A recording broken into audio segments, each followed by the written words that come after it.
microfone. O microfone está fechado. Tá sem microfone, Marcelo.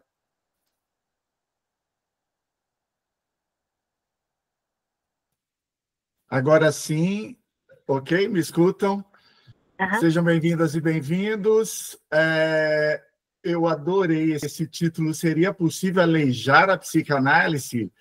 Que a Carla Vasques está nos provocando, a partir também do trabalho do Vitor de Marco. Então, nós temos texto de Carla, texto do Vitor de Marco, e hoje a gente conta com a apresentação de Mônica Raime, Simone Bica e a própria Carla Vasques, que vai trazer para a gente esse argumento sobre reflexões acerca da experiência da deficiência. Bem-vindas. Estamos aqui no LEPS para a gente debater esse tema, a partir de textos tão estimulantes. Espero que a gente tenha uma boa tarde de trabalho. Lembrando sempre que já está no site do LEPS todas as informações sobre os eventos que vão se passar agora nos próximos meses, inclusive acontecendo ao final o evento da RUEPSI lá em Rosário, entre 13 e 15 de novembro. Gostaria também de salientar que está havendo um cartel ampliado para a gente discutir temas que vão configurar lá na RUEPSI, que vai acontecer, também tem calendários lá no site do LEPS, toda última, ou pelo menos uma vez por mês até novembro, tá bem? E em novembro vamos fazer, inclusive, um cartel aberto presencialmente em Buenos Aires do dia 11. Então, atentem-se lá. Mais uma vez, bem-vindas. Mônica, é com você. Boa tarde, pessoal. É uma alegria, né, como o Marcelo estava falando, receber vocês, receber as convidadas de hoje, né, Carla Vasques, a Simone Bica. Queria agradecê-las muito, né, as duas, por ter aceito o convite, né, por terem combinado assim, e aceitado de fazer todo um processo de discussão, né, para a gente construir esse momento de hoje, né, que eu acho que nos toca muito, né, acho que há várias pessoas aqui desse grupo que discutem a questão da deficiência e que estão, né, teórico-metodologicamente situados na psicanálise. Então, a gente combinou, né, um certo roteiro assim, entre nós. Eu vou começar situando alguns pontos. Aí, em seguida, né, a gente vai passar a palavra para a Carla, né, que vai dar tônica mais naquela vertente do texto, e, em terceiro momento, a Simone entra, tá? Então, a gente vai se coordenando aqui. Bom, a gente teve alguns encontros, né, para conversar sobre esse momento de hoje, e aí a gente pensou, né, que seria muito interessante trazer algumas questões que atravessam essa discussão da deficiência hoje, e também o que possibilita, de algum modo, essa inquietação em relação à psicanálise, porque o desdobramento da discussão, né, que nos parece mais forte, que também nos toca assim, no campo das deficiências, é uma discussão que não necessariamente tem um entrelaçamento direto com a psicanálise, né? A gente tenta produzir e aleijar a psicanálise, né, como a Carla diz, inquietar a psicanálise, para pensar um pouco também no que é possível elaborar, discutir, né, apontar em torno dessa história, tendo também a psicanálise como referencial, né?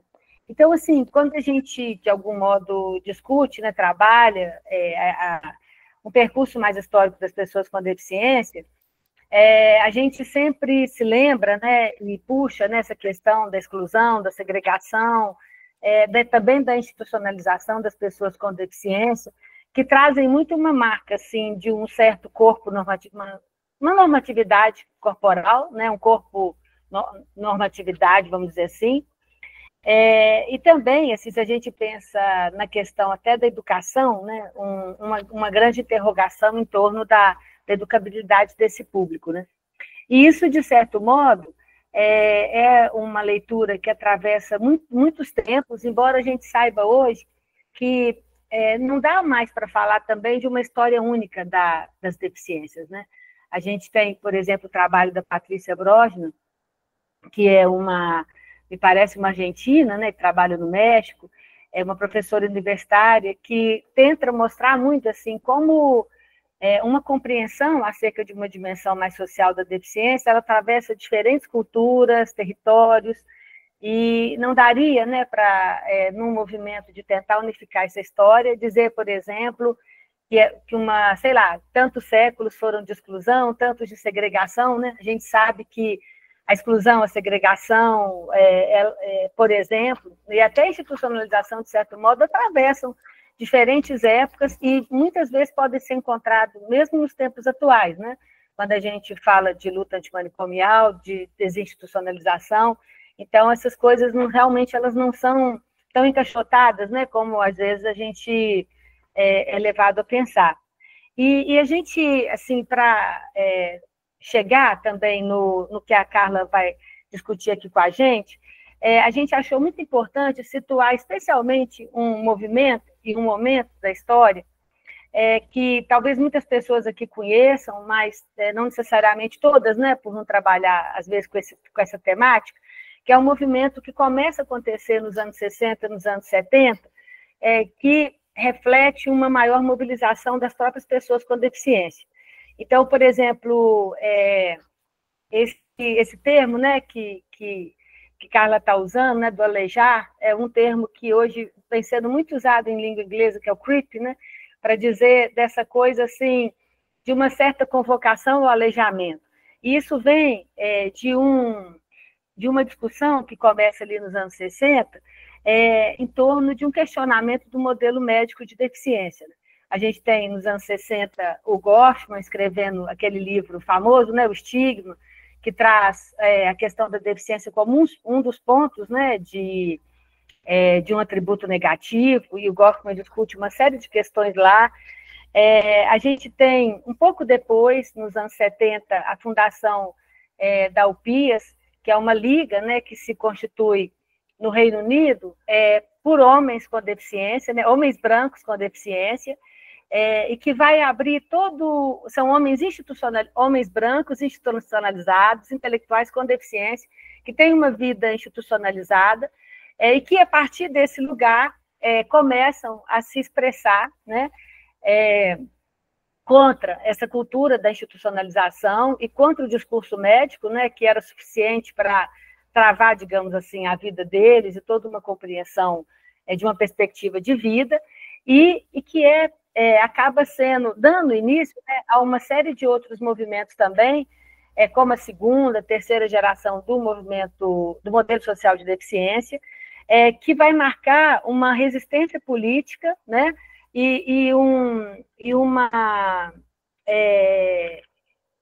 um questionamento ao modelo médico de deficiência, né? E esse movimento, assim, que, por exemplo, na segunda geração, a segunda geração vai problematizar justamente esses atributos, né, que eu estava dizendo aqui, por exemplo, de serem todos homens, de serem homens brancos, né? Por exemplo, deles não se haverem diretamente com o cuidado de uma outra pessoa, né, com deficiência, mas abordarem basicamente, né, as questões do trabalho e da institucionalização. Então, a segunda geração, por exemplo, vai trazer basicamente a questão do cuidado, né, tentando um pouco mostrar o que é chamado nesse movimento da interdependência, né? E esse movimento que se traz como momento embrionário, né, essas discussões dos anos 70 em torno do modelo social de deficiência, mostra, assim, indica, né, uma redefinição de dois elementos muito importantes, que é o elemento da lesão e o movimento, e a questão da deficiência. A lesão, por exemplo, como uma marca, né, que está no corpo e que poderia ser traduzida, né, é o termo que se usa muito nessa literatura, o termo em inglês de impairment, e disability para deficiência, que aí já é um termo que incorpora muito essa relação do sujeito com o social, né? Então, um sujeito que tem uma particularidade física, por exemplo, mas que está diretamente ligado a uma vivência social, a um contexto social, e que vai viver as barreiras, né? Então, isso desloca essa questão da discussão do indivíduo e traz a dimensão do social, que marca um ponto, uma discussão muito importante dessa relação corpo-sociedade, né?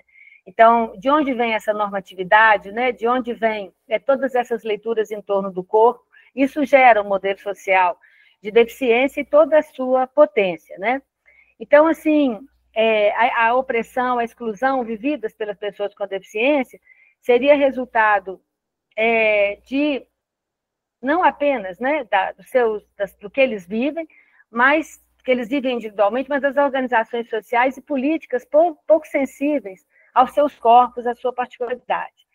E esse conjunto, né, de elementos que daí vai se desdobrando nesse grupo, no que eles conseguem mobilizar de discussão, isso produz, né, produz os estudos da deficiência, que a gente chama, né, Disability Studies, que é um campo de estudos muito importante, muito interessante na discussão da deficiência, né, que contrapõe uma série de discursos mais normatizadores e que vai trazer um elemento muito importante que tem a ver com a questão, de certo modo, dos movimentos identitários, que é o fato das pessoas com deficiência estarem à frente desse movimento, né? Isso faz toda a diferença, porque acho que, como todo mundo aqui deve acompanhar,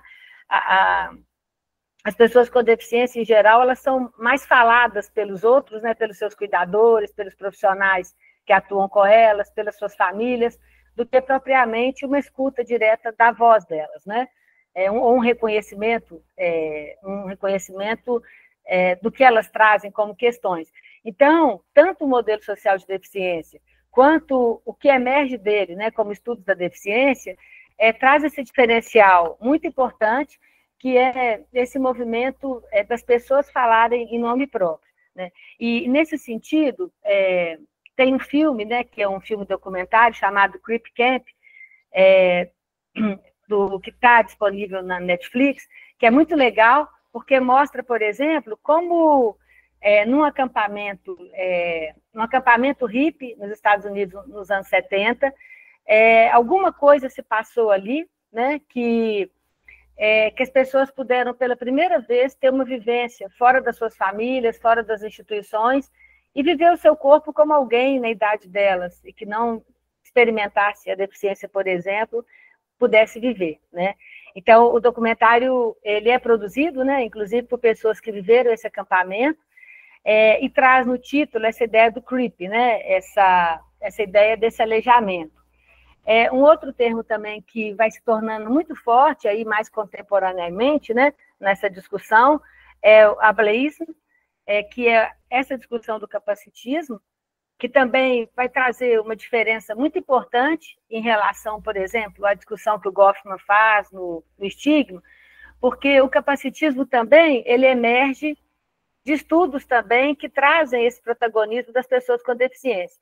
Então, de certo modo, o que a gente observa, né, a partir dos anos 60, que vai culminar nos estudos da deficiência, nos estudos críticos da deficiência, né, que a Carla vai comentar, esse processo, assim, de ter havido, de fato, uma mudança de posição, de certo modo, né, na forma como esses sujeitos se colocam, e também, de certo modo, uma mudança, pelo menos por parte de alguns segmentos, de alguns sujeitos, né, a gente não poderia dizer que é de uma sociedade inteira, mas também na forma, né, de reconhecer e olhar, escutar esses sujeitos com deficiência, né? Então, eu acho que nesse processo, assim, um ponto, né, que a gente comentou muito é que essas discussões, assim, independente do campo da psicanálise, elas floresceram muito, né? São discussões muito potentes, muito fortes, que estão hoje ramificadas, né, em vários lugares do mundo, mas a gente tem também no campo da psicanálise uma série de teóricos, né, a Carla vai falar disso, que também se colocaram numa posição, de certo modo, inconformada, né, com o lugar que esses sujeitos se encontravam, né? Então, assim, por exemplo, uma pessoa com deficiência intelectual pode passar por uma análise ou não, né? Como é que a questão do autismo era discutida, enfim, uma série de questões também que também, no contexto da psicanálise, muitas vezes não eram discursos, talvez, mais hegemônicos, mas eram discursos que estavam produzindo, né? Estavam produzindo práticas institucionais, formas de escuta e de construção do caso, trabalhando também, né, nos processos educativos. Então, todo esse processo foi muito potente, né? E, de certo modo, a nossa inquietação se passa um pouco por, nesse processo assim, que a gente está vivendo aqui, por exemplo, no grupo de estudos, né, de pensar como a gente pode ressituar, de certo modo, algumas questões da psicanálise, ou pode tentar, né, a partir da psicanálise, produzir outras questões. Nesse processo, a gente entende, né, que de fato, há muito a que se explorar, né, em torno do discurso analítico e dessa questão do inconsciente, né, seguindo um pouco a trilha que o Camus abre, né, e outros teóricos, para pensar também essa questão, né. Então, acho que como introdução, basicamente isso, né, eu vou passar a palavra para Carlos. Deu? Fica bom assim? Tá bom? Dá para escutar bem? Então tá. Obrigada, Mônica. Obrigada, Marcelo, Carla. Estou vendo aqui alguns nomes, a Margarete, Libéria, a Cristina, enfim, Natália, a Michelle, algumas pessoas que são mais próximas, né? Outras que eu estou conhecendo agora. É um texto, eu estou um pouco nervosa, porque isso sempre foi muito um diálogo pequeno, né? Não, ele é a primeira vez que, de alguma maneira, eu vou apresentar, né, o que é, e tomem isso, por favor, como um ensaio, né? Ele tem uma construção que está em processo mesmo, a partir de muitos incômodos do campo que eu respondo na universidade, que é chamado de educação especial, educação inclusiva, então de um incômodo muito grande, de anos de trabalho nesse campo, a necessidade de sempre de fazer um diálogo pela via da psicanálise, tentando abrir, sabe, tentando, enfim, perspectivar algumas questões que para a educação especial são muito difíceis, até o momento que eu digo, cansei, não vou mais fazer essa discussão aqui, eu vou procurar novas parcerias, assim, né, e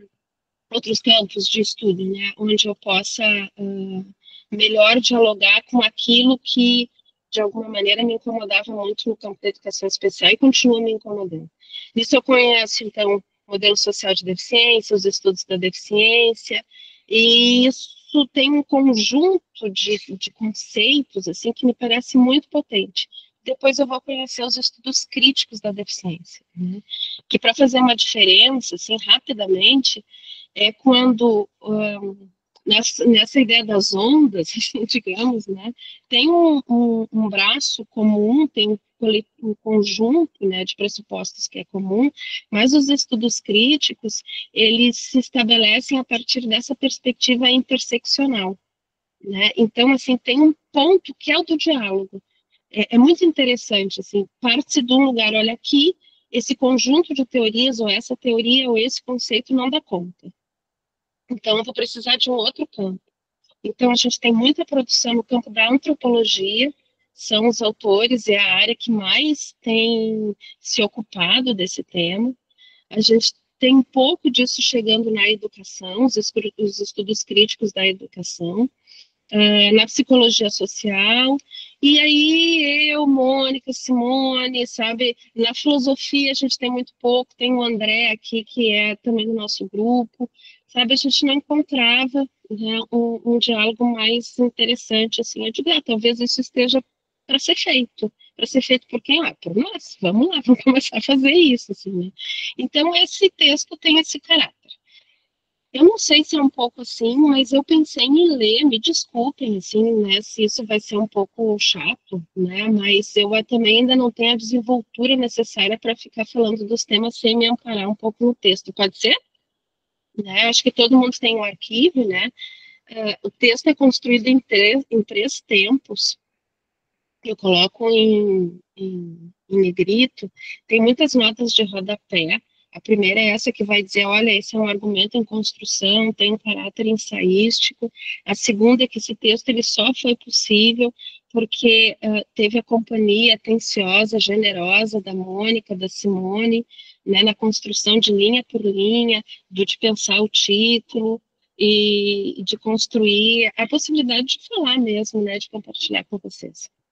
Então, vou ler, qualquer coisa vocês vão parando, assim, não tem problema nenhum, assim, só para mim não me perder e não tomar muito tempo mesmo. Não vou ler o resumo, vou direto para o primeiro tempo do texto, que propõe, então, revisitar as conquistas e o que a gente pode considerar, de certa forma, os limites da psicanálise no reconhecimento da deficiência nessa perspectiva que a Mônica apresenta, então. Então, a gente começa fazendo um reconhecimento, né? A psicanálise, enquanto dispositivo discursivo, político e clínico, teve um papel decisivo em introduzir a noção de sujeito do inconsciente nas experiências marcadas pela deficiência. Autoras e autores como Aldo Manoli, Ricardo Rodolfo, Marie-Christine Lasnik, Cristina Kupfer, Esteban Levin, Elza Coriá, foram e são centrais nesse processo. Ao reconhecer o direito à fala, para além da linguagem oral, e explorar o impacto da deficiência na economia libidinal do outro. Abriram fissuras nas leituras patologizantes predominantes, afirmando a deficiência não apenas como uma condição médica ou social, mas como uma experiência subjetiva complexa. Ao dar lugar ao desejo, à fala e ao inconsciente da pessoa com deficiência, essas autores e autores colocaram em questão práticas assistencialistas e reducionistas, introduzindo perspectivas institucionais voltadas a colocar o sujeito com deficiência em trabalho, e não em uma posição de objeto, como marcadamente se repetia. Esse parágrafo diz muito de uma experiência de clínica nas APAES, nos Pestalozzi, década de 90, 2000, né, onde a gente tinha aqui, pelo menos aqui no Rio Grande do Sul, toda uma tradição muito reeducativa, muito médica, e a psicanálise entra com muita força, construindo políticas públicas, construindo espaços de pertencimento, de reconhecimento. Na universidade, ela interfere, inclusive a forma de organização das escolas, era muito forte, isso foi um movimento muito bonito, muito robusto teoricamente, né, que se atualiza nas políticas para se pensar os atendimentos, mas ao mesmo tempo a gente começa a perceber, e a Mônica vai estudar isso, né, de maneira muito pontual, um certo, vamos dizer, esvaziamento dessa potência. Continuando, então, como outros corpos, grande parte da história da deficiência expressa uma tradição de leitura do corpo considerado disforme como sendo um corpo estrangeiro, que não pode ser visto ou transitar pela polis e usufruir do direito de pertencer. O corpo disforme é também aquele que pode ser compreendido como selvagem a ser exibido em freak shows ou catalogado por quem o inventa para ser ignorado, como La Junqueira vai nos falar. A ruptura provocada pelo trabalho dessa geração de psicanalistas ainda reverbera no que produzimos hoje, pois subverteram a perspectiva segundo a qual a deficiência constituiria um fator de impedimento para o trabalho analítico, desconstruindo com suas práticas e elaborações teóricas a ideia de que haveria tipos ideais para o percurso de uma análise. Tais aportes, no entanto, não foram suficientes para desestabilizar algumas das bases normativas da teoria e da clínica psicanalíticas. Observa-se que esses avanços operam muitas vezes nos limites da exceção.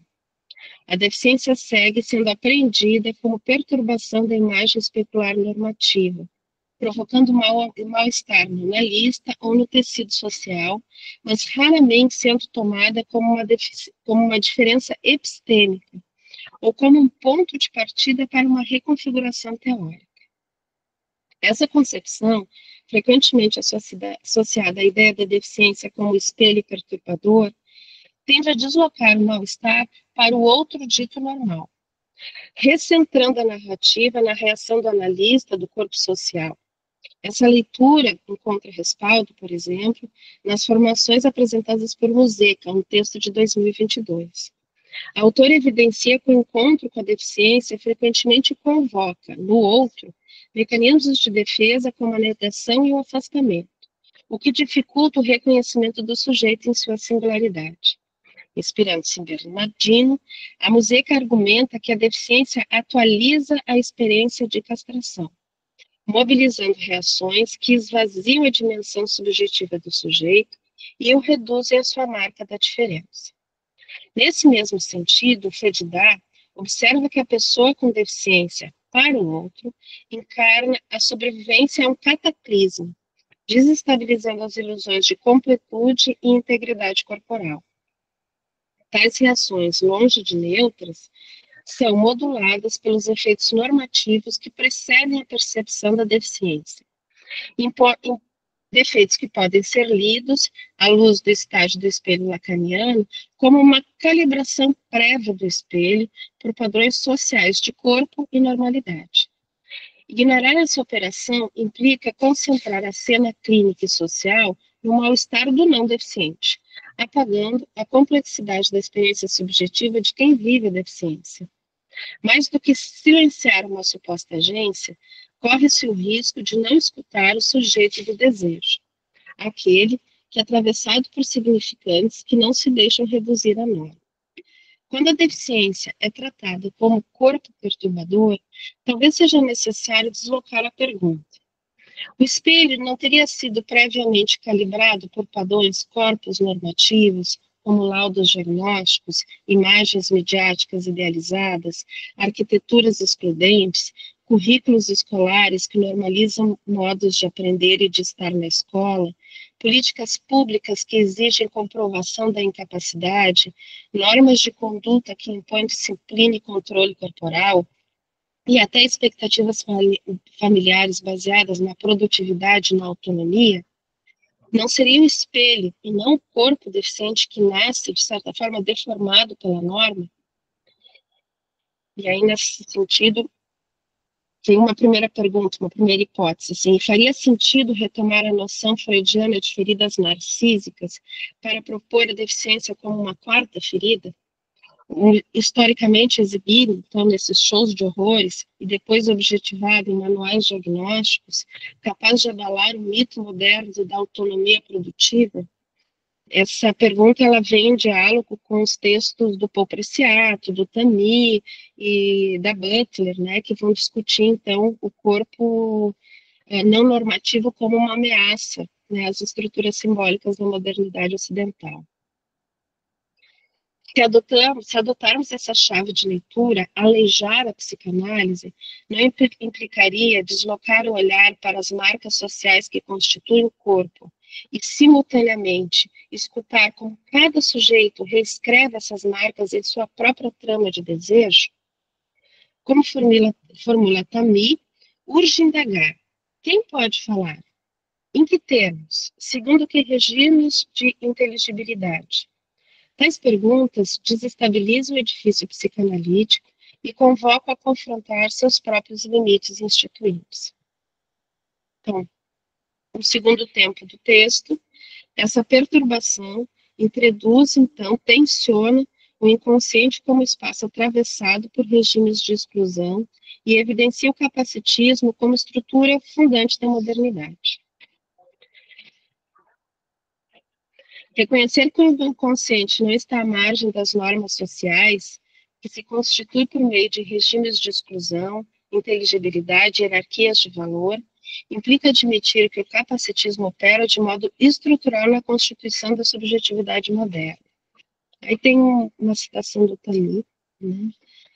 Tal qual a raça e gênero, a deficiência imprime marcas psíquicas e institucionais.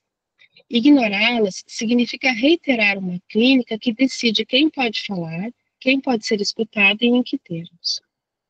Nesse horizonte, os estudos críticos da deficiência, desenvolvidos por pesquisadores como Paul Grash, aqui no Brasil, a Marivete Gessler, a Anaí, que são da Universidade Federal de Santa Catarina, em diálogo com a psicanálise, então, situada do Tammy, ampliam o campo psicanalítico ao desestabilizar o mito do sujeito universal, falante, autônomo, branco e masculino. Tratar a deficiência como categoria analítica e política exige, portanto, aquilo que o Tammy denomina de política da psique, capaz de historicizar e contextualizar os modos de exercício do poder. O autor formula o desafio com precisão, e é uma citação, né, do caminho. A raça, mas também o gênero, a classe, a sexualidade e a capacidade lembram ou ao analista, à analista, até que ponto sua prática é política. Essas categorias possibilitam a concepção de um sujeito do inconsciente inseparável do corpo da polis e de suas configurações de poder. Enfatizam os efeitos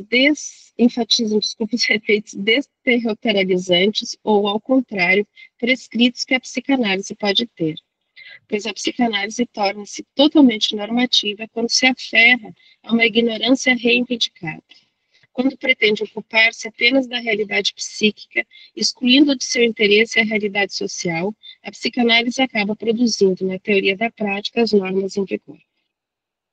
É nesse horizonte que emergem as perguntas que desafiam o modelo tradicional de pensar as relações entre psicanálise e deficiência. Nosso argumento é que, assim como a raça, a deficiência também atravessa o inconsciente. Não se trata, contudo, de uma marca natural ou essencial da subjetividade, mas de uma inscrição histórica, produzida por regimes de exclusão, que incide sobre o modo como o sujeito se constitui sua relação com o desejo, a linguagem, o outro e o reconhecimento. Negar essa marca significa reiterar uma clínica regulada pela triagem do audível e do compreensível, decidindo quem pode ou não falar e ser escutado como sujeito do inconsciente. Para avançar nessa crítica, é necessário historicizar os dispositivos sociais e jurídicos que produzem o sujeito deficiente. Escola, clínica, família, o Estado são instituições que operam conjuntamente na produção desse sujeito, ora como exceção moral, ora como objeto de intervenção técnica. E aí a gente vai para o terceiro e último movimento, né, que traz uma espécie de uma concretude dessas questões no campo da experiência clínica, da experiência acadêmica nas pesquisas, enfim, que a gente traz, que eu compartilho, são alguns fragmentos do grupo de pesquisa. As vinhetas que se seguem mostram como o real social insiste sobre o corpo e sobre a polis, isto é, como as normas que regem a vida coletiva atravessam e moldam a leitura dos corpos. Uma das pesquisas que a gente tem, ela se configura a partir dos microdados do censo escolar. Então, é uma pesquisa que tem um forte cunho quantitativo, né? São milhões de entradas no censo, são 20 anos em que a gente está estudando, caso a caso, essas trajetórias, enfim, a gente vai mapeando, né, sobretudo os casos em que se tem essa marca do autismo, né. Então, o que esses dados, e ele não, aqui eu uso revelo, eles não revelam nada, né, a gente criou esses dados, pelas categorias que a gente utiliza. É uma fotografia, um panorama, né, a partir desses dados oficiais, mas eles não estão lá, eles não são naturais, a gente é que cria esses dados, né? Mas então, os dados da educação básica revelam que a deficiência intelectual é majoritariamente atribuída a crianças negras. O André, que está aqui nos escutando, já tem uma pesquisa sobre isso, sim, e o Bueno e o Santos também publicaram um artigo em 2021, enquanto o autismo tende a ser identificado como uma condição branca. Esse é um dos resultados, enfim, que a gente encontra nessa leitura do censo, né, nessa construção oficial de quem é o estudante autista no Brasil, num período de quase 20 anos. Essa distribuição desigual dos diagnósticos não expressa apenas uma variação clínica, mas reflete os modos como raça, classe e deficiência são socialmente percebidas, interpretadas e nomeadas. O olhar diagnóstico, longe de neutro, opera sobre um espelho já calibrado por normas raciais e econômicas, em que certos corpos são visibilizados como falhos, enquanto outros são investidos de possibilidade, excepcionalidade ou silêncio. Essa desigualdade na nomeação diagnóstica, ela não é abstrata. Ela atravessa a escola e a escuta cotidiana dos estudantes. E aí a gente traz um caso, primeiro a gente vai pensar nos números, mas um caso concreto, né? O caso da Rebeca. É uma criança negra, cuja professora relata comportamentos que seriam compatíveis com o espectro autista. A recusa ao contato visual é interpretada como esse marcador, então, diagnóstico. Sem que se escute o que a mãe adverte. Uma criança negra não pode olhar nos olhos de uma pessoa branca. É perigoso. O que é lido como sintoma pode ser também uma resposta política e subjetiva ao racismo estrutural. E a gente nunca pensou isso, né? O que mais incomoda é que a gente sequer imaginava isso. A gente não construía essa pergunta. Outro exemplo potente é o de Joana. É uma jovem com deficiência física, cuja experiência de juventude é reiteradamente tensionada por olhares que a reduzem à sua limitação corporal.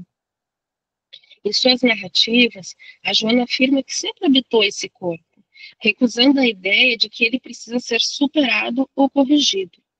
Diz que vive intensamente. Ela cultiva amizades, afetos, desejos, que frequenta espaços como clube, academias, universidades. No entanto, reconhece que é na relação com os outros, sobretudo que ela chama de não deficiência, que é constantemente lembrada de sua condição. Sua fala denuncia a forma como o corpo com deficiência é capturado por olhares normativos, que insiste em tomar a diferença como déficit, apagando a complexidade de suas experiências de juventude. Tem uma fala, eu estou recebendo um presente da minha filha, só vou dar uma palavra, depois a gente conversa. Depois. Tem uma partezinha assim, do texto, como eu estou no Kindle, eu não sei bem a página, mas que o Victor de Marco fala disso. Ele diz assim: ter um corpo com deficiência implica em não ter um corpo. As pessoas acreditam que o que eu tenho é um pedaço, é um erro da medicina, um experimento filtrado apenas. Costuma adotar uma ótica funcionalista de um corpo. Se não fala, é inútil, se não corre, é inútil, tudo pautado na condição de que o melhor e o mais rápido se reproduz. Corpos são conceitos criados a estabelecer limites, circunstâncias planejadas, que prescrevem um início, meio e fim. Gosto de começar a falar sobre o conceito de corpo, sobre isso que eu chamo de casa. E é justamente esse o fio que eu vou buscar um pouco a partir do Victor de Marco para continuar, então, o texto. Essas narrativas, a de Rebeca, de Joana, do Censo, mostram que a interseccionalidade entre deficiência, raça, classe e gênero não é um adereço à análise clínica, mas uma condição fundante para compreender como certas vidas são sistematicamente deslegitimadas em seu sofrimento, em sua fala e em sua corporeidade. A negação do autismo em crianças negras, a infantilização de mulheres com deficiência e a medicalização compulsória de corpos pobres precisam ser lidas como efeitos de um inconsciente racializado, generificado e economicamente situado. A cartografia autobiográfica do Victor de Marco aprofunda essa interseccionalidade. Declarando-se branco, gay e com deficiência, ele enfatiza que nenhuma dessas dimensões existe isoladamente. De Marco descreve primeiro o corpo intruso, conceito que Stella Lapone, que denuncia a norma capaz de declarar certos corpos como erro ou impedimento. Não é o corpo que perturba a história, mas é a história que o expulsa. Na sequência, surge a metáfora da casa vazia.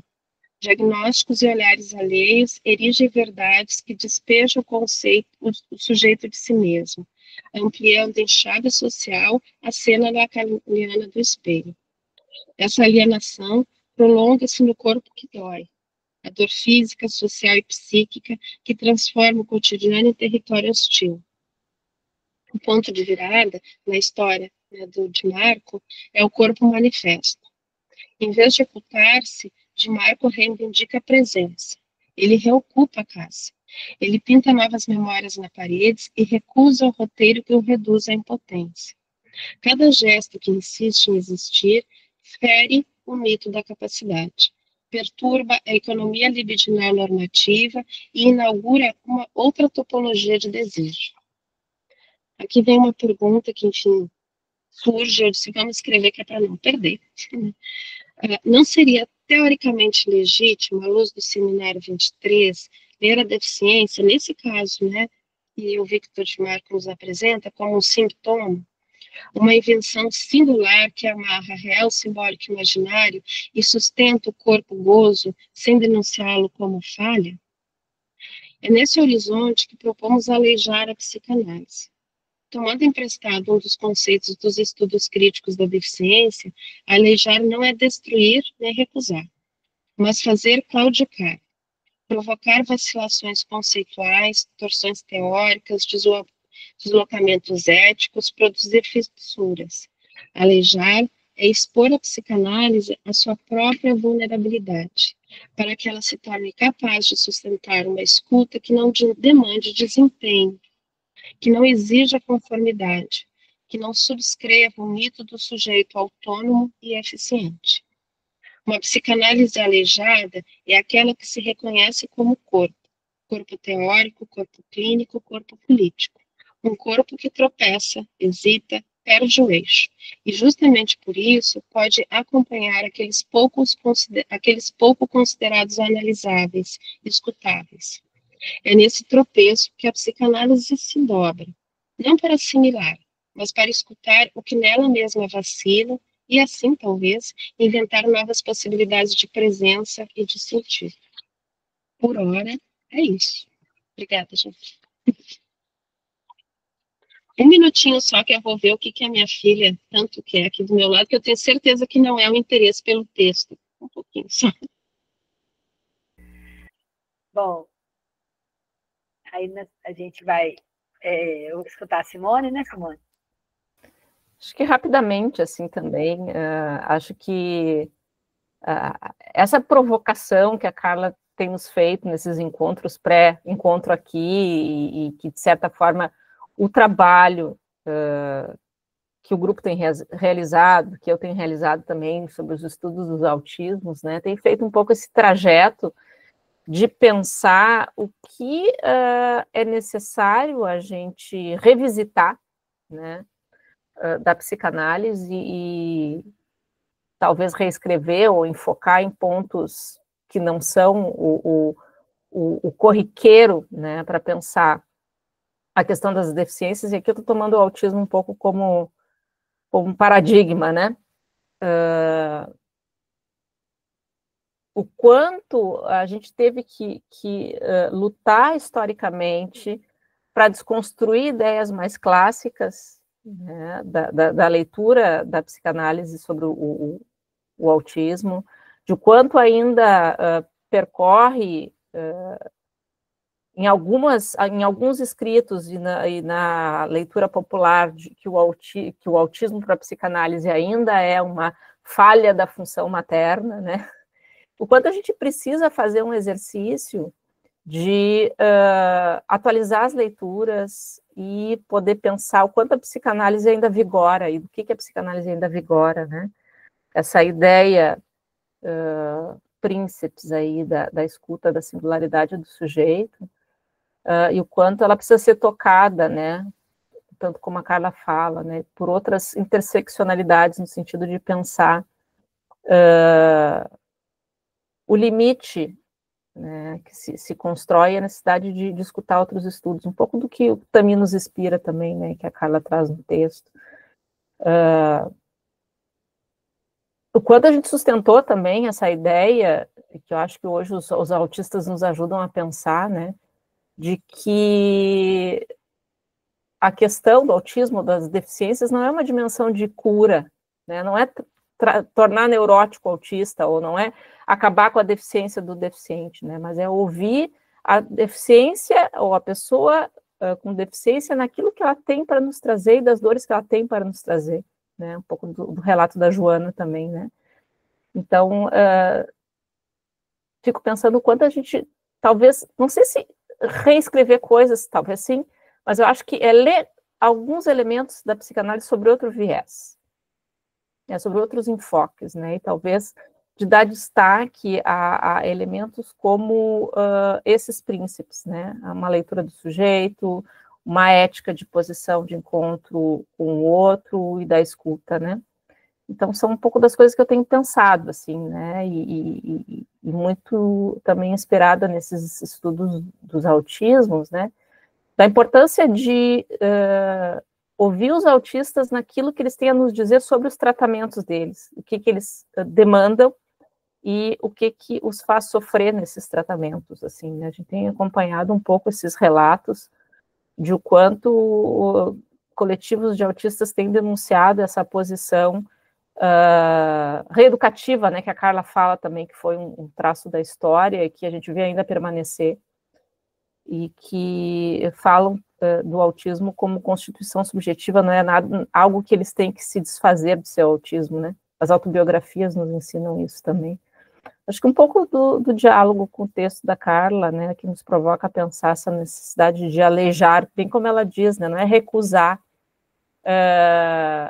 né, não é recusar ou destruir, né, é provocar torções, deslocamentos. Acho que é um pouco nessa dimensão, assim, né? Acho que teve todo um efeito dos nossos encontros que se materializou pela produção da Carla, assim, que eu acho que deixar a gente conversar mais com ela sobre isso, né? Obrigada, gente. Acho que foi um processo muito bonito esse de encontros este encontro aqui, né? E importante trazer essa dimensão dos estudos da deficiência, dessa interlocução com a psicanálise para nós que nos ocupamos desse campo. Obrigada. Ok. Bom, então agora, Marcela, a gente fica aí à disposição para continuar, né, a interlocução.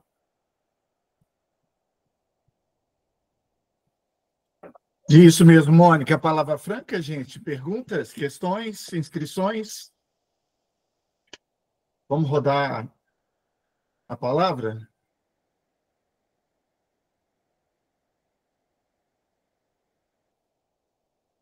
Carla. Boa noite, né, a quem ainda não tenha cumprimentado.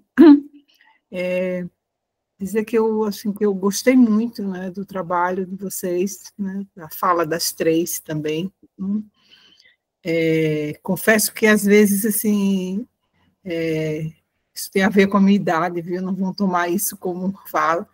Eu tenho me cansado muito da discussão sobre os estudos da deficiência, né? Acho que foi esse meu campo de formação e tudo, né? E principalmente quando a gente chega e sabe o que vai acontecendo nas escolas, né? Eu tenho visto muito retrocesso em relação principalmente à síndrome de Down, né? Crianças que têm nascido com a síndrome, isso não tem sido um número inferior, né? E que estão desenvolvendo quadros de autismo, quadros psicóticos também, geralmente pelo que não se encontra o que a escola fez nos anos 80, esse boom aí que a Carla falou, que foi em Porto Alegre também, de como os discursos chegaram até as práticas educativas ou alguns outros lugares para receber a criança de uma forma diferente, né? E aí eu fico pensando também, eu acho que a potência da fala de vocês, né, a potência desse texto que a Carla nos leu, né, provoca um giro discursivo, que é com isso que a gente trabalha, né, em termos de psicanálise, é a linguagem, é o discurso, né, que a gente tem isso aí, né? E eu fiquei muito tocada, porque acho que faz tempo que eu também estou afastada desses estudos, né, vocês sabem, pode ser por ignorância, porque eu não via textos que trouxessem uma outra posição, balançasse essas estruturas todas que a gente vai encontrando, que a gente também, de uma certa forma, já vem falando. E a minha pergunta para vocês que também estão em pleno métier, com orientandos, com alunos, com alunas orientandas, o que vocês têm visto dessa trama toda nova que vocês apontam mesmo para uma estrutura discursiva que é diferente, que é provocadora, né? E como isso tem chegado também aos pontos de formação docente, né? E das pessoas com quem vocês estão trabalhando nisso, quando chegam na ponta, né? Digamos assim, vamos pensar aqui na escola pública, né? É isso. Parabéns. Alguém mais? Perguntas? Vou também colocar uma para aquecer, enquanto todo mundo organiza suas perguntas e se inscreva. Eu escutando vocês agora, eu tive a nítida sensação de que nós talvez estejamos vencendo esse momento do tem que para como. Talvez a gente esteja nesse momento de mostrar como fazemos, mais do que a psicanálise tem que, mais do que temos que, mais do que os psicanalistas precisam de. Eu fico pensando se está na hora da gente sair de uma certa inibição de proposição para uma inscrição de proposição, inclusive com novidades, né? E aí eu fui tendo essa dimensão claramente quando a gente vai partir dessa ideia. O inconsciente é político, eu entendo que o inconsciente seja político.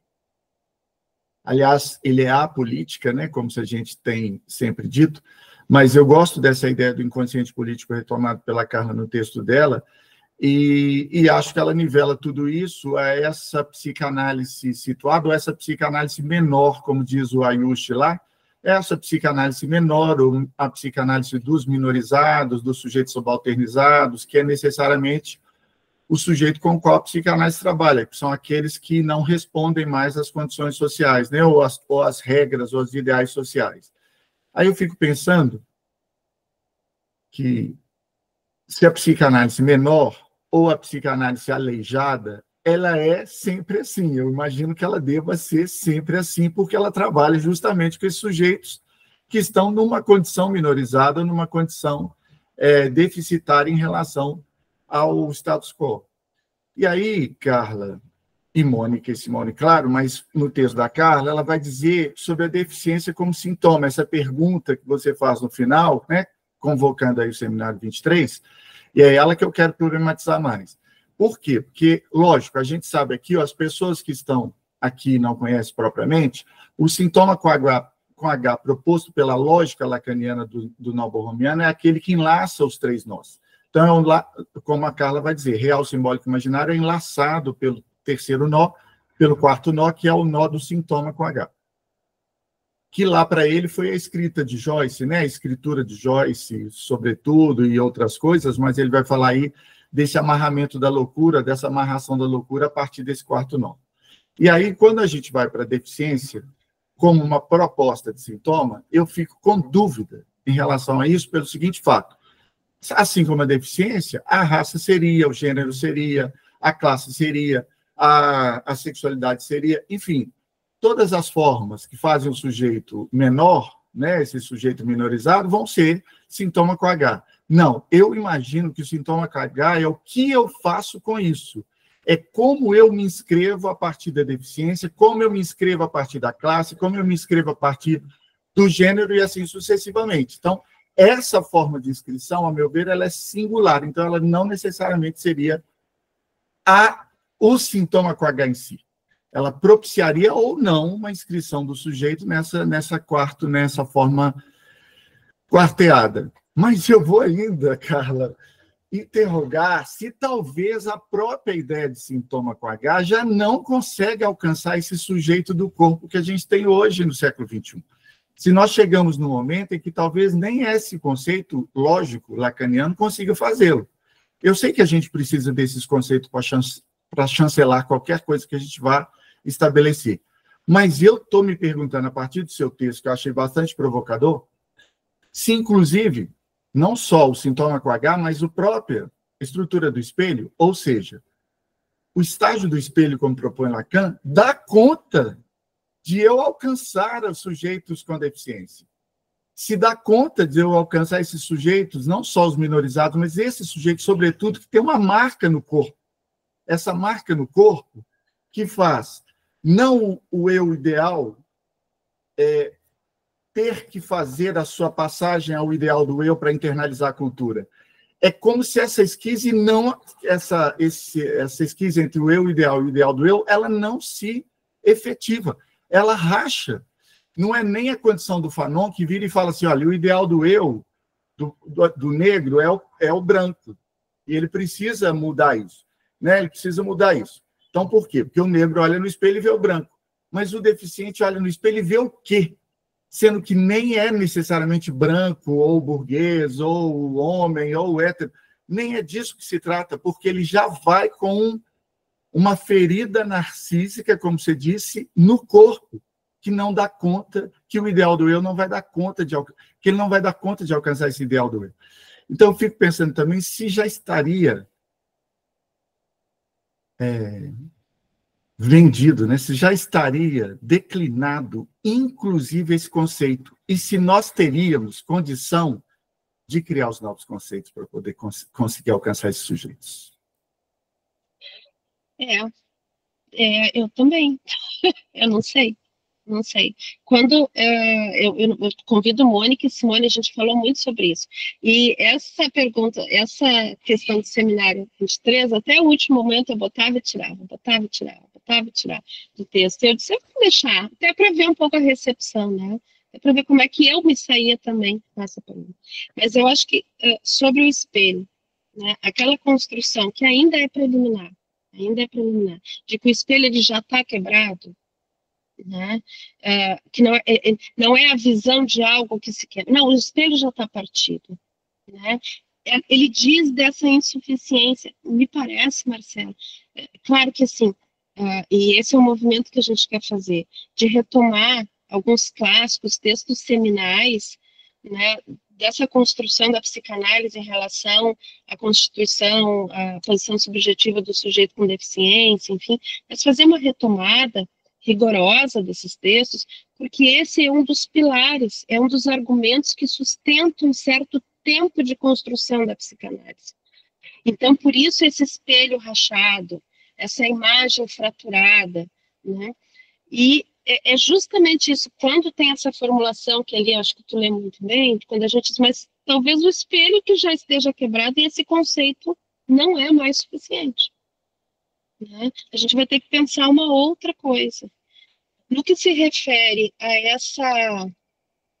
ao como fazer isso, acho que um dos caminhos que a gente tem produzido, assim, temos colocado a trabalho, é algo muito raiz, sabe? É escutar as pessoas com deficiência, né? É ir sabe, escutá-las, sabe, como elas falam, o que elas dizem, né? É fechar a boca, sabe? Fechar a boca e fazer um exercício assim, olha, de não interpretar tão rapidamente, de não colocar em algumas estruturas conceituais, utilizando algumas lentes já, sabe, mais tradicionais, mais, enfim, estabilizadas do campo. É conseguir fazer esse movimento de interrogar a nossa própria produção, né, o que a gente vinha produzindo, como é que a gente vinha escrevendo. Então, isso sobre o espelho, acho que sim. Sobre os sintomas, eu não sei ainda. Não sei dizer. Tem algo que eu tentei não colocar a deficiência, é que a frase ela não ficou boa. Agora, eu te escutei, eu digo isso aqui eu tenho que reformular. Porque eu digo, ela não seria teoricamente legítima, à luz do seminário 23, ler a deficiência. Mas eu quis dizer, tal como narrada pelo Victor de Marco, é a solução que ele dá. Né? Não é a deficiência como esse construto, sabe? Não é a deficiência, não, é o que ele, como ele propõe essa forma de habitar essa casa. Né? Que isso poderia ser, talvez, uma amarra singular. Que dissesse algo de um certo traço, que desloca, sabe, desse lugar de falha, de quebrado, e ao mesmo tempo não quer dizer que esse é a gente ainda está num certo corpo gozo, sabe, a gente está nesse registro, não significa, não é uma negação, se a gente vai ler o Victor de Marco, ele não é isso que ele está propondo, né? É um corpo que habita, que ele habita, que ele produz a partir de uma outra posição. Mas tem que ter um trabalho muito grande, que passa pela escrita de um livro, que passa pelo documentário. Eu não sei se vocês chegaram a ver, tem um documentário muito bonito, que foi muito premiado, do Victor de Marco, onde esse texto ele é projetado no corpo, né, e ele vai fazendo uma narrativa, um documentário muito interessante.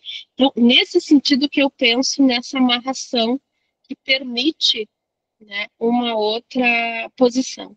Mas eu não sei, isso pensei e eu disse, eu não vou perder essa ideia, porque eu acho que é algo para se perguntar, né? Mas, assim, eu acho mais potente ainda a ideia né, de que talvez o espelho não seja, essa categoria estágio do espelho não seja mais uma categoria que nos ajude a dialogar com isso que os outros campos estão produzindo, sabe, colocar também a psicanálise a trabalho, o diálogo, uma psicanálise que produz na medida em que reconhece, né, o que essas pessoas estão fazendo, enfim, as lutas que estão acontecendo, as lutas sociais, e, assim, pensar numa produção teórica também que se constitui a partir daí, que é muito potente, eu acho muito potente o que está sendo produzido. E, assim, eu acho que tinha que ser mais divulgado, né, dentro, no nosso campo de estudo, assim, né, mas talvez seja divulgado para quem se interessa por essa questão, né, enfim. Mônica, Simone, eu fiquei falando. Eu acho que sobre essa questão que toma com TH, posso falar, André? Depois o André. Essa questão de sintoma com TH, eu acho que realmente, né, demanda bem mais estudo, né, e eu acho que teve um ponto da fala da Carla, que eu queria também, tentando dialogar com o que a Carla Jatobá, né, colocou, que essa questão, talvez, de uma mudança que a gente tem percebido muito mesmo num certo movimento mais afirmativo, né? Vamos dizer assim, desse público, assim, enquanto sujeito, né? E eu acho que o livro do Vitor de Marco é muito bacana nesse sentido, porque ele fala dessas questões do espelho, digamos assim, né? Ele fala em nome próprio, e ele fala também como ele ocupa, né? Esse lugar, essa posição, o percurso que ele faz, né, para também se afirmar de algum modo, né? Ele fala do tanto de curso que ele começou, como que ele foi se encontrar no cinema, ele nomeia algumas questões. Então, isso, de certo modo, Carla, quando você pergunta, né, o que a gente tem visto desse processo, aqui, por exemplo, na universidade, eu vejo uma mudança muito grande, assim, na forma como esses estudantes estão se posicionando. São jovens e adultos, né? E eu acho que é uma mudança muito grande, assim, e tem também um giro, assim, na forma de se colocar, embora, por outro lado, aí falando um pouco das mazelas, né, de algum modo, a questão diagnóstica, a nomeação, né, do discurso médico, é incrível como está presente e como os alunos, por exemplo, se colocam a partir de um diagnóstico, né? Então, isso na universidade hoje acho que é uma mudança grande, pelo menos que eu observo. E, por outro lado, na educação básica, as escolas estão muito reféns de políticas também que a gente está vendo agora, que tomaram caminhos também um tanto quanto equivocados, né? Então, assim, eu acho que a gente teve uma perda mesmo dessas experiências, né? Quando você fala da questão da síndrome de Down, até me lembro de você contando da sua experiência, né, com jovens com síndrome de Down, o trabalho que você desenvolvia, e que realmente tinha um trabalho de construção das associações, que era um movimento, né, de reivindicação da inclusão, né, e de um reconhecimento dessas pessoas e tudo. E agora, bom, aí não só da questão da síndrome de Down, que eu acho que tem nuances específicas, né, mas da questão do que está acontecendo nas escolas de educação básica, eu acho que tem acontecido coisas muito preocupantes, sim, né? Como a entrega das crianças para os profissionais de apoio, né? Uma individualização do ensino, que muitas vezes é bastante questionável, né? E coisas assim que eu acho que perderam também essa dimensão da experiência mais coletiva, né? Que a gente viveu alguns tempos atrás. Mas eu acho que é isso, assim, pensando aí, voltando para o Marcelo nessa questão do como, né? Eu acho que a gente sempre precisa se inquietar com isso, como fazer, mesmo que seja esse o cenário, né? O que essas palavras podem produzir e, de algum modo, provocar, né, de interlocução, de fissura, né, numa prática para construir uma outra coisa, né? Mas eu acho que é um cenário bem diferente mesmo de um momento anterior, né? É uma outra coisa hoje, né? É bom, bem que a gente tem esses giros discursivos, né, igual o texto da Carla, que aí vai também estimulando a gente a pensar em outras coisas. Eu acho que o André, né, que levantou. É na fila, Simone em seguida. Ou Simone quer comentar alguma coisa? Não, assim, pode ser André primeiro? O André fala, sim, André, depois eu falo, sim. Não quer falar primeiro, Simone? Não, toca a ficha aí, depois eu retomo, se for Tá. tarde. Tá. Eu queria... Oi, gente, todo mundo, assim, que não vejo faz tempo. Que tá aqui, Mônica, Margarete, Simone, Marcelo. Carla também, prazer de te ouvir. E professora Clara do Tobá também. Acompanhei de perto, né, essa escrita da Carla, assim, essas conversas há algum tempo já. E, enfim, tiveram muito a ver, assim, com desde as questões da tese, né? Mas agora, isso que o Marcelo trouxe agora, e como questão, e a Carla estava discutindo também, me lembrou mais uma coisa que eu fiquei com vontade de botar na mesa, assim, que é um texto de um autor chamado Christopher Bell, que, na verdade, é da Michelle Jarman, num livro organizado pelo Christopher Bell, que é esse pessoal norte-americano, né, que estuda a teoria creep e tal, que a Mônica tinha mencionado antes, que é uma tentativa, então, assim, né, de fazer, assim, uma afirmação, então, né, contemporânea pela linguagem, daí que vem a ideia do aleijamento e tal. E aí tem um texto que eu acho muito interessante, que é que chama, assim, Diálogos Nada Fáceis sobre a intersecção entre raça, doença mental e estudos da deficiência, né? E aí esse autor traz logo de cara uma coisa que eu acho muito interessante, assim, por que é tão desconfortável, ele denuncia isso, tem um desconforto.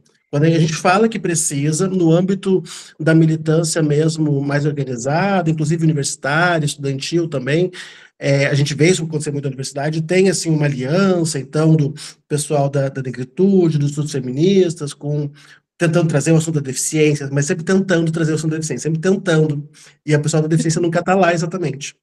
E aí se assume, ele está assumindo um desconforto, né? E a aposta dele é que esse desconforto já vem dos estudos. A aproximação entre os estudos da deficiência e os estudos multiculturais, e mesmo os estudos feministas, exceto assim na terceira geração, né, do estudo da deficiência, que associam a coisa do cuidado, né, da ética do cuidado e tudo mais, então a importância feminina por aí, é muito desconfortável, né? E a aposta dele é de que esses grupos fazem a militância desde os anos 60, assim, baseada numa afirmação aliás, uma afirmação, não, uma tentativa de fugir da associação da imagem do seu grupo às ideias de debilidade física e cognitiva, né? Então, assim, toda tentativa, né, boa parte da tentativa do movimento negro é superar o estigma estabelecido pela eugenia, né? Pela craniometria e tudo mais, e do feminismo também, né, e essa coisa dos corpos que podem, né, esses corpos podem isso, esse corpo pode aparecer, mesmo se ele for negro, mesmo se ele for feminino, mesmo se ele for velho, mesmo se ele for, mas se for com deficiência, continua não podendo aparecer, aparentemente, né, então fica-se nesse lugar, acho, e aí me parece, né, que às vezes essa tentativa de afirmação de um aleijamento, se ele vier por um caminho de associação com toda a ideia da interseccionalidade, eu acho que esse mal-estar, que ele não é de desconforto, né? Ele não chama de mal-estar, não parte da perspectiva psicanalítica, mas ele permanece ali, né? Ele continua ali. Então, talvez tenha aí mais uma volta, assim, né, nesse argumento que é assim, bom, por que se tem que ser capaz, né? Por que se pode ser, né? Não pode ser alguém que é meio débil, né?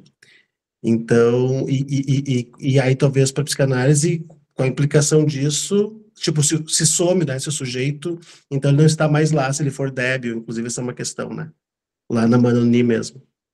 Então eu fiquei pensando nisso. E aí eu só queria reverberar também, aproveitar que eu estou com a fala, que a professora Carla Jatobá falou no começo, assim, é o meu desespero na escola, e agora na formação, né, no ensino superior, as minhas mestrandas são todas professoras, assim, a formação eu tenho a impressão que está muito difícil, porque se parte de coisas que pareciam já estabelecidas antes. E agora, assim, é um semestre, um ano para desconstruir uma ideia muito básica de que a mente e o cérebro não são a mesma coisa, né? É muito difícil. Então, é bem complicado o que está acontecendo em termos da medicalização, assim, né? Bem difícil. É isso. Eu ia falar outra coisa, mas agora ouvindo o André, fiquei pensando que é tensionar isso da norma, né? O que é ser capaz? É ser capaz do quê, né? Porque eu acho que isso que retrocedeu na escola, né? Pensando também em diálogo com o André e com a Carla, né? Eu acho que hoje entra muito forte esses discursos da neuro, né? Da neuro tudo, assim, né? Sim, acho que os estudos da neuro são importantes, mas existe mais além da neuro, né? Existem outras coisas que precisam estar em voga. E daí é isso, assim, tá, mas então o sujeito, de novo, sujeito autista, tem tais características, a gente tem que fazer isso XYZ para incluir. Tá, mas peraí, eu perguntei pro aluno se é isso que ele precisa, ou eu estou observando o aluno para ver se é isso que ele precisa, ou ele está me indicando outras coisas, né? Acho que isso, né, que daí tem a ver com o que o Marcelo pergunta do como, né? Acho que o como tem a ver com isso que a Carla fala da escuta, né, da gente se despir e ajudar os outros a se despirem, digamos assim, se a gente está dentro da escola, por exemplo, né?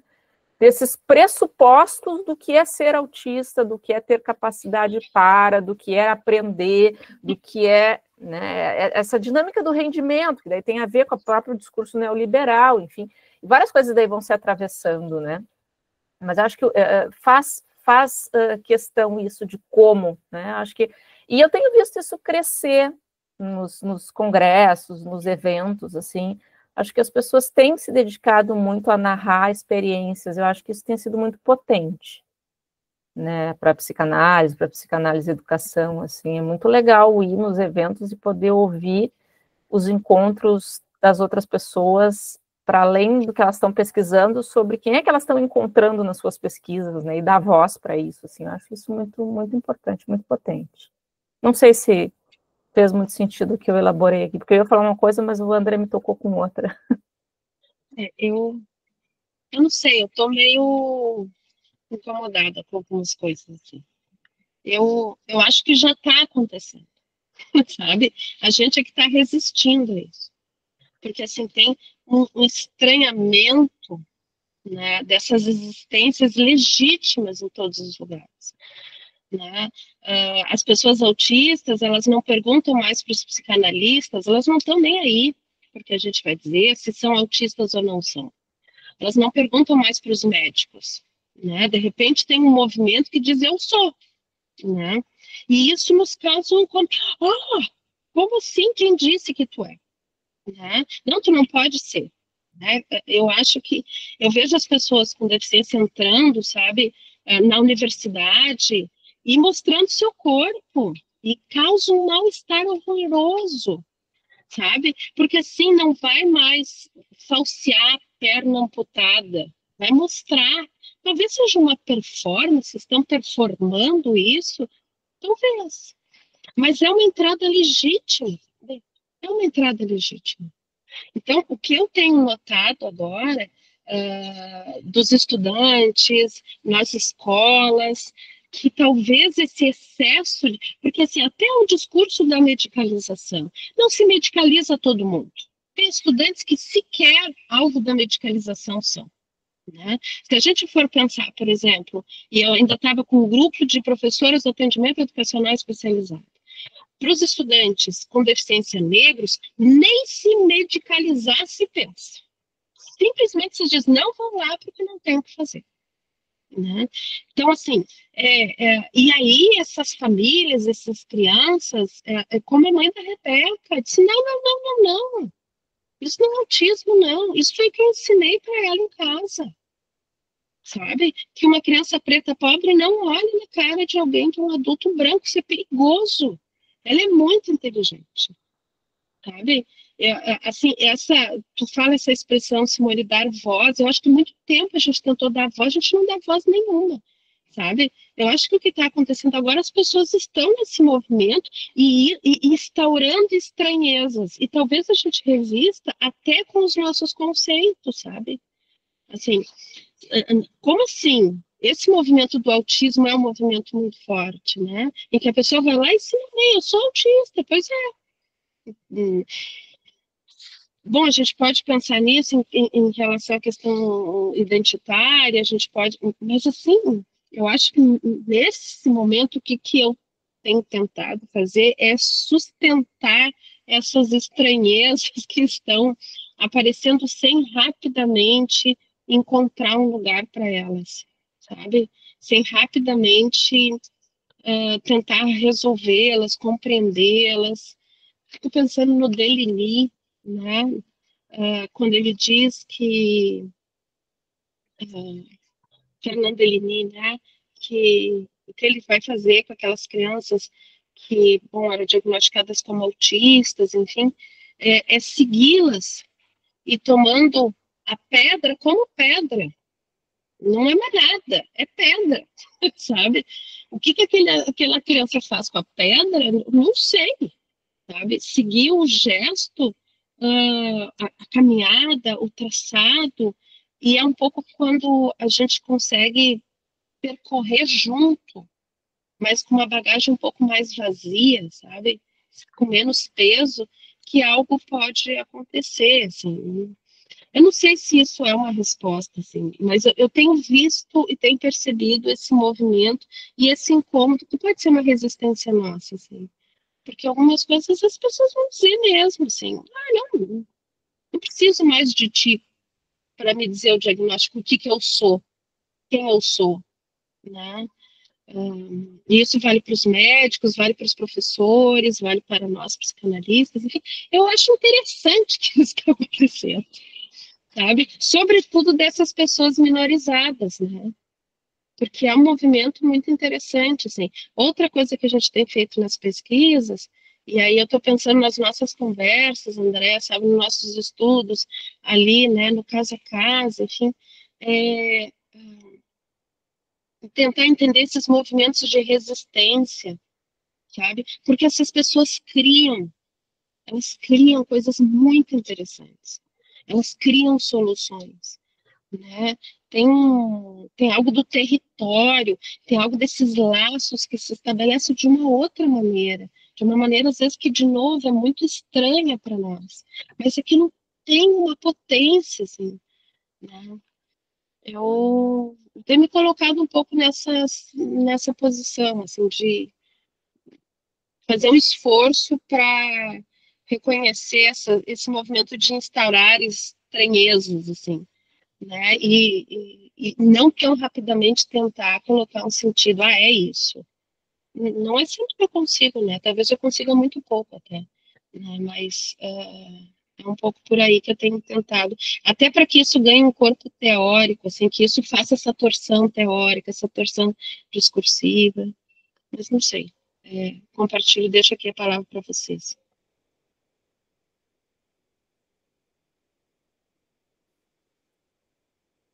Mônica? A Libéria escreveu ali na mensagem, né, que os próprios estudantes universitários, pedagogia, outras licenciaturas se identificam com os transtornos, se nomeiam com vários textos, com vários transtornos, né, estão super medicalizados. Como estranhar o que não é estranho? Não sei se a Libéria quer comentar, né? Mas eu acho que a gente vive esse movimento de estranhamento o tempo todo, né? O certo não lugar também em torno disso, né? Porque tem uma questão geracional também, né? Tem vários movimentos, né, acontecendo ao mesmo tempo.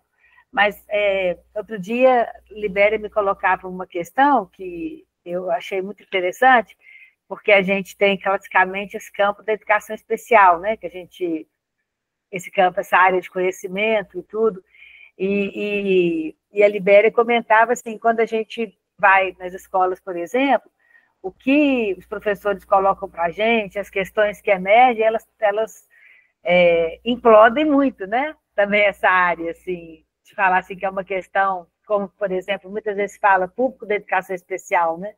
Aquele público que está lá na política de 2008 não cabe todas as questões que aparecem como alguma coisa que viria, por exemplo, numa chancela da educação inclusiva. Então, tem realmente muitos outros nomes, né, e muitas outras formas de se colocar que estão se posicionando, né, nas escolas de criança pequena de um jeito, né, mas na universidade isso vem realmente sem uma pergunta, muitas vezes endereçada para a gente, né, é mais uma forma de se colocar, né. Eu só queria comentar isso, acho que...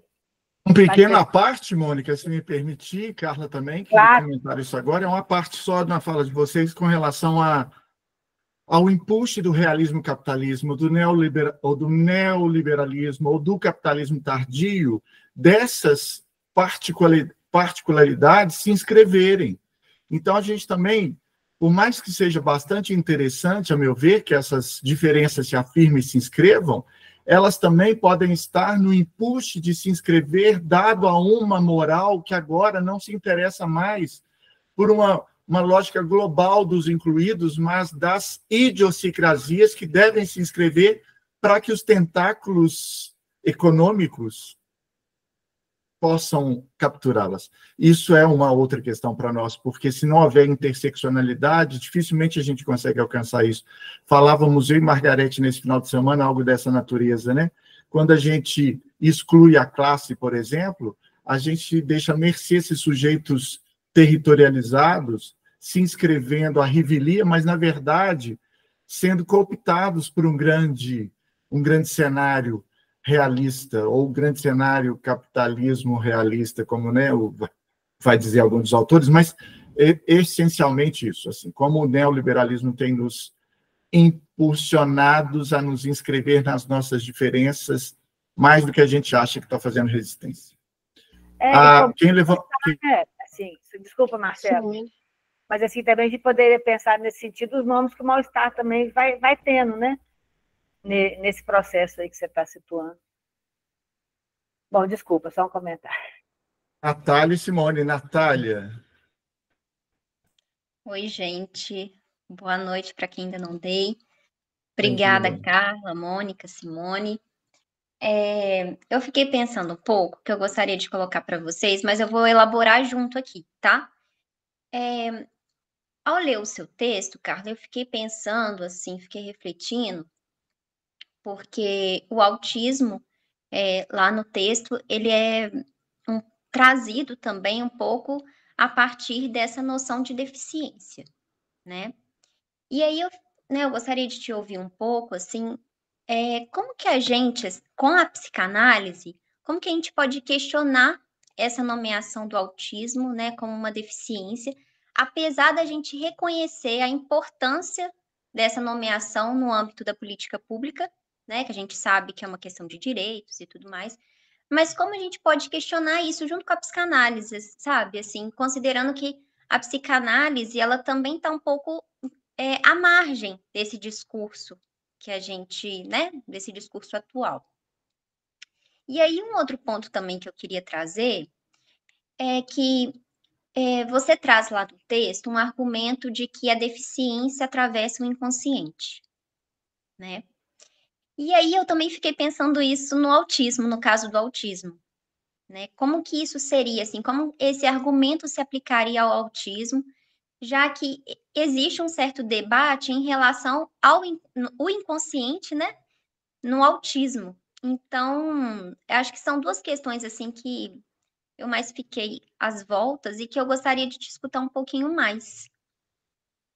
Muito obrigada. Simone, antes de Carla? Sim. Você quer comentar, Carla, primeiro? Eu vou fazer Eu um ia até comentário. não, então faz. Assim, se eu não me perder na resposta, mas eu acho que eu mais ou menos estou organizada para isso. Diga-se. Não, eu fiquei pensando agora, ouvindo a Natália também, né? Acho que tem uma questão aí que que tem a ver com a fala da Libéria também, né? Muitas vezes esses alunos que chegam também chegam marcados cooptados por um discurso da neuro, né? E daí eles se apresentam assim: bom, eu sou autista porque fiz lá os testes neuropsicológicos e disse isso, né? Ou a própria questão da deficiência, né? Tá, tem essa marcação importante das políticas públicas. Acho que essa é uma questão para nós, tá? Isso colocado, né? Como é que a gente segue escutando o sujeito com isso, mas para além disso também? O que eu estou tentando elaborar com vocês aqui também, né? Tá, a pessoa chega e me diz assim, tá, eu sou autista, né? Enfim, tá. Mas como é que tu vive o teu autismo? Me conta mais quem é tu, né? Ou me fala um pouco mais sobre isso, né? Um pouco jargão. Mas, enfim, escutar um pouco para além dessas capturas, né? E onde é que o sujeito vai fazer as amarras ali nisso que ele está capturado? Ele está capturado, alienado nesses discursos ou consegue se inscrever subjetivamente ali, né? Enfim, fiquei pensando nisso. Acho que tem esses marcadores que eu vou chamar aqui de, não sei, não é exatamente isso, mas que se atravessam como interseccionalidades, entendeu? O autismo como deficiência, por exemplo, né? Bom, para o coletivo autista é importante, porque eles veem um lugar dentro das políticas públicas e recursos, enfim, e que, bom, não vou ficar eu discutindo se é ou não é, para eles é. Agora, bom, o que é isso para aquela pessoa, para aquele grupo, né? Acho que é um pouco nesse sentido, assim, acho que é de tomar a palavra e poder escutar ela também nas singularidades daquele sujeito, o que aquele sujeito inventa para fazer laço, o que ele recusa do laço, e tudo bem ele recusar o laço, porque, de novo, né, precisa falar, precisa se inscrever dessa forma, não precisa, né, porque senão a gente cai no normativo de novo. Não sei, pensando junto, assim, eu acho que também dialogando um pouco com o que a Natália traz.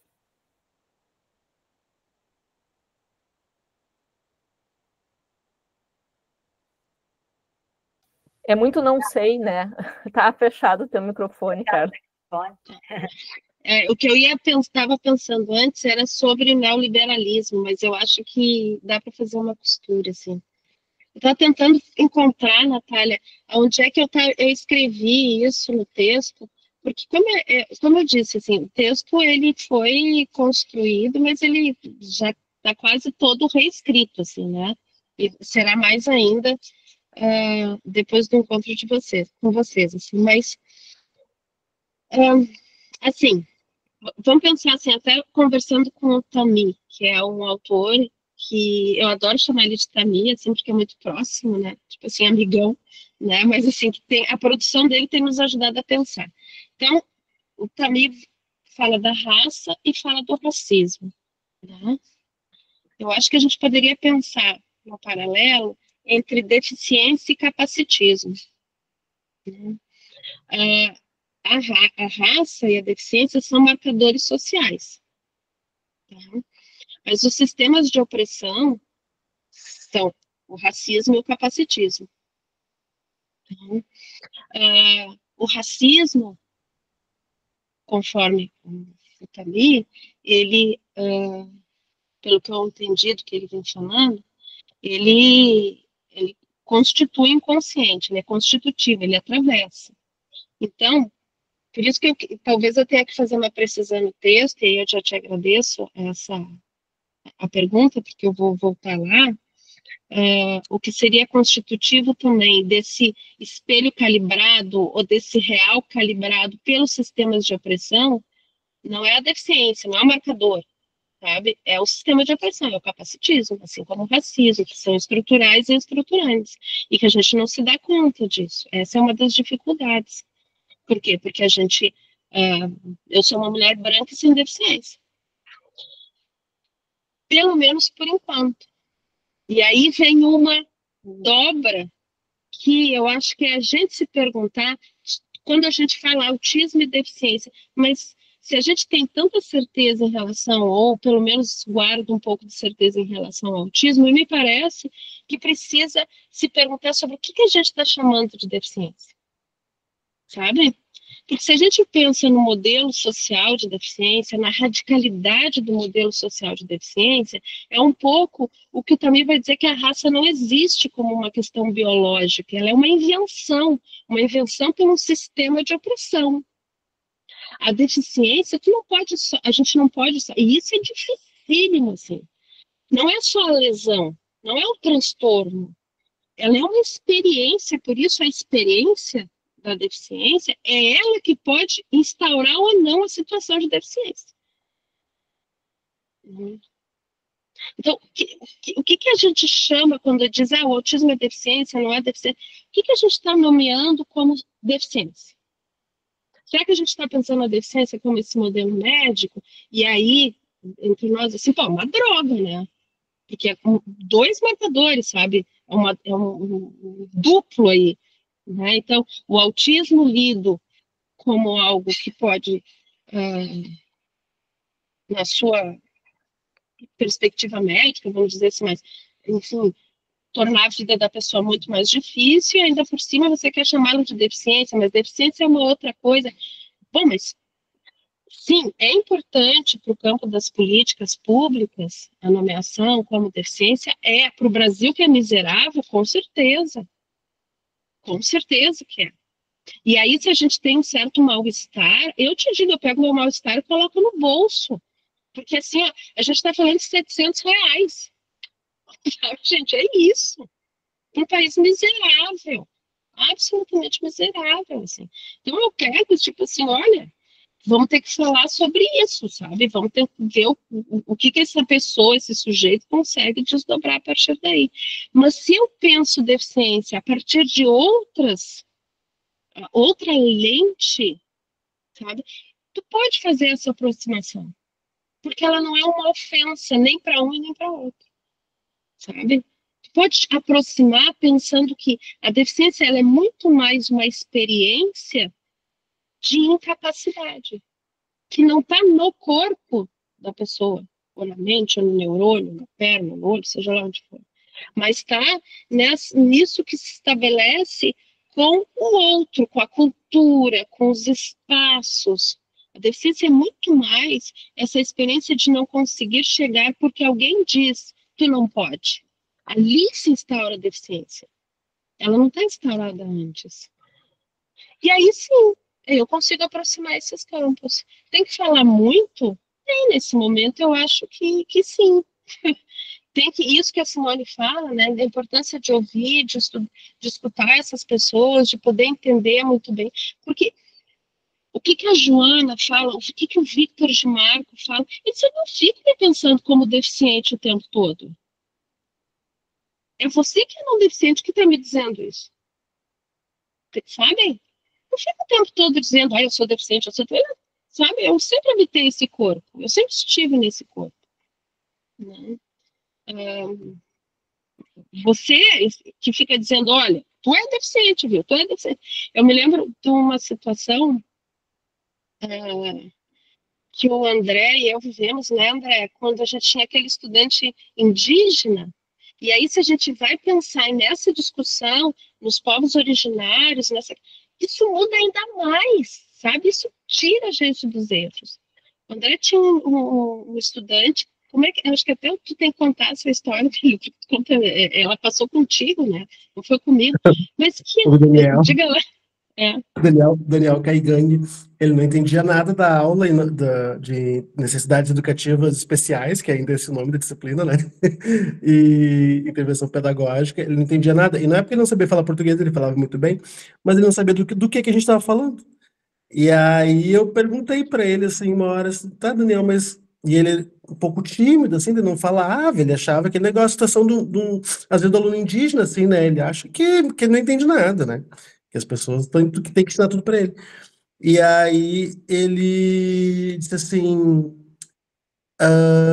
disse, não, mas é porque isso não acontece, não tem. Não tem. Eu disse, como assim? Ele disse, não, não tem criança com deficiência. Não tem criança. Não, ele disse assim, ele disse, não existe criança caingangue com deficiência. Não existe. Nem com autismo, nem com nada. Não tem isso. Aí me caíram, como a gente diz, todos os butiá do bolso. E eu fechei minha boquinha e fui para outra aula, uma turma de pedagogia. Tinha uma outra menina indígena, eu acho que era Guarani. E aí eu tinha mais intimidade com ela, conversei, e ela disse, não, não tem. A deficiência é coisa de branco. Isso é coisa de branco. Não tem. E aí levou alguns anos para a gente entender, por meio dos estudos com os dados, né, Carla, da Silvia Melete, de dizer, olha, eles não estão declarados no sistema, nas escolas indígenas, as crianças que precisariam de AEA. Mas os estudos antropológicos mostram que as pessoas estão lá. Bom, enfim, vocês já perceberam nessas alturas uma coisa que eu demorei tempo para perceber, qual era a chave qual é a chave de leitura, né? Eles não fazem essa classificação, simplesmente isso. A criança não enxerga, e eles dizem a criança não enxerga. Mas eles não lançam no censo como uma criança com deficiência por causa disso.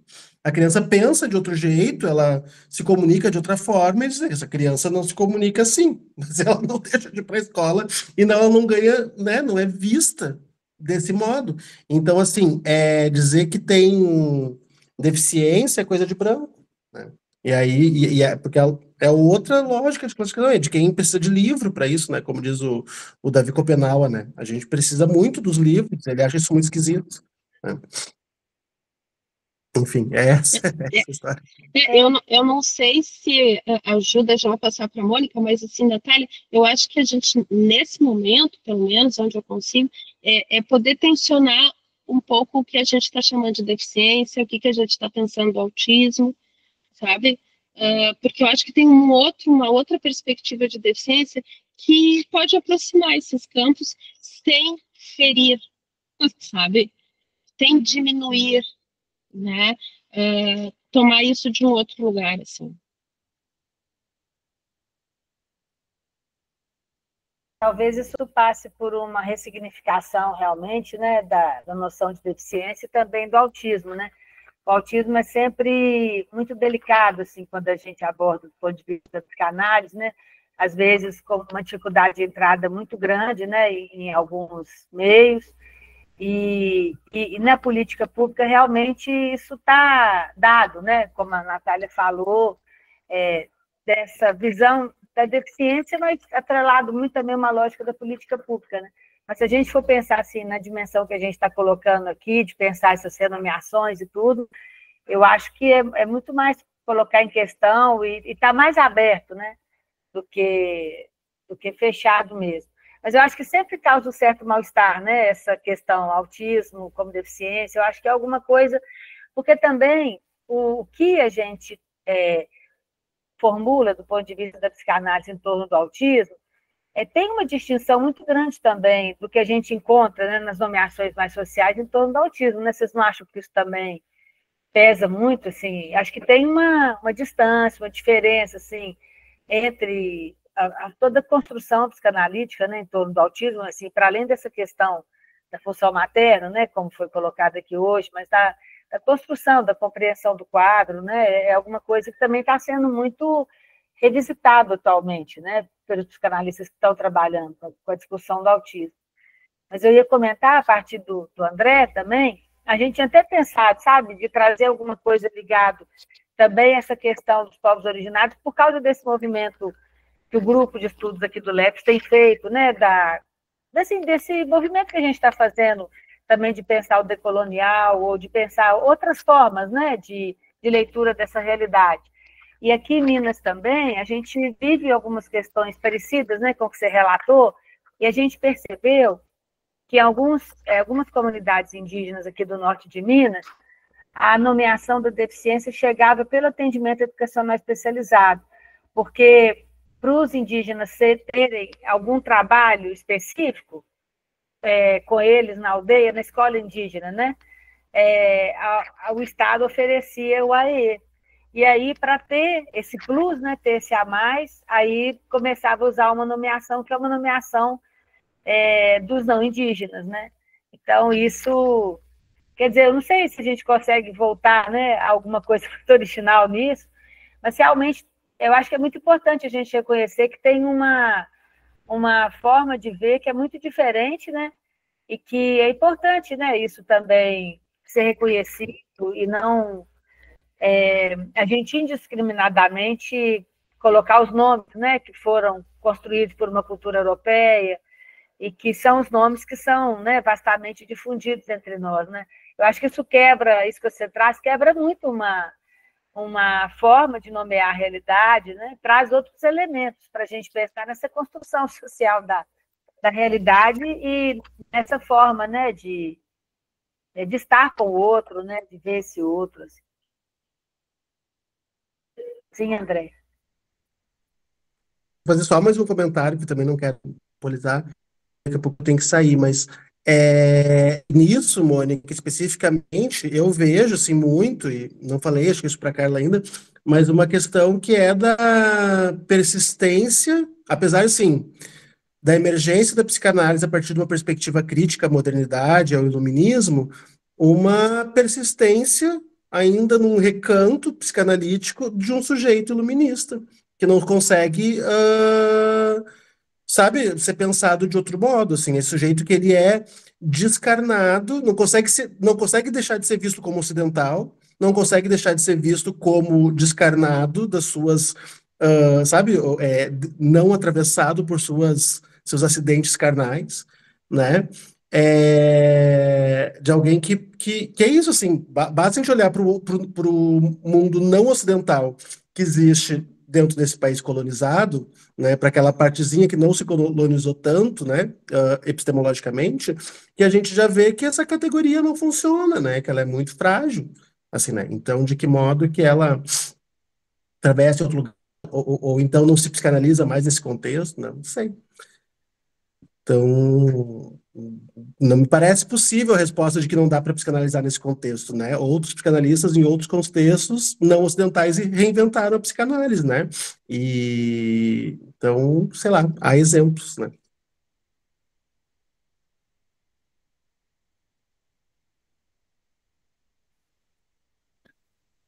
Ok, fechamos por hoje? Gente, Carla Ferreira, Carla Jatobá, vai ser agora a responsável pela próxima sessão. Tem alguma palavra, Carla? Tem alguma ideia que já está sendo operada ou vai ser tudo surpresa? Nossa, ainda não. Vai ser uma surpresa para mim mesma também. Estou tentando lidar com isso, né? Que é algo Ok, que Carla, obrigado. Então, Carla ali. Vasques, muito obrigado. Mônica, Simone, todos os presentes, todas as presentes, e que foram até o final nessa polêmica boa que a gente discutiu aqui. Até a próxima, até o final de junho, quando a gente vai ter, então, um encontro com a Carla, fechando o semestre.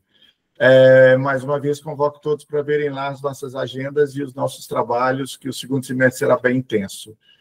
Um grande beijo, um grande abraço para todo mundo, uma ótima noite. Tchau, gente. Obrigada. Obrigada, um abraço. Até mais. Obrigada, Tchau. Tchau. pela presença. Tchau, tchau. Tchau.